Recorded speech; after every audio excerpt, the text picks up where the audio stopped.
যে বিএনপির সকল ক্ষমতার উৎস যেমন জনগণ, রাজনৈতিক সকল ক্ষমতার উৎস যেমন জনগণ, সকল ক্ষমতার উৎস জনগণ, এই কথা বলা হারাম, এ কথা বিশ্বাস করা কবিরা গুনাহ। সকল ক্ষমতার উৎস জনগণ, এই কথা আপনাদের বলে ওই সব ধুরন্ধর রাজনীতিবিদরা আপনাদের ভোট নেওয়ার জন্য আপনাদেরকে পাম দিয়া ডানলপ টায়ার বানায়। আমরা কিন্তু এটাই শিখি, এদেশে আমাদেরকে রাষ্ট্রীয়ভাবে শিখানো হয়, এটা রাষ্ট্রীয় কুফরি।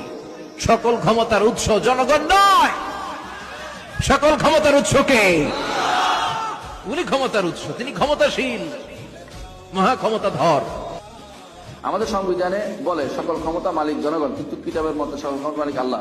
নিঃসন্দেহে সকল ক্ষমতার মালিক আল্লাহ, এতে কোনো সন্দেহ নেই। সংবিধানের এটা শুদ্ধ করা উচিত। যারা আল্লাহ তারা তৌফিক দিয়েছেন ক্ষমতা দিয়ে, তাদের উচিত এগুলোকে শুদ্ধ করে নেয়। আল্লাহ এদেরকে সঠিক পথে পরিচালনা, আমাদের যারা ক্ষমতাশীল তাদেরকে আল্লাহ কোরআন এবং সুন্নাহ মেনে চলা তৌফিক দান করেন। আমি দোয়া করি আল্লাহ তাদেরকে সঠিক পথে রাখা। আমিন। আসসালামু আলাইকুম।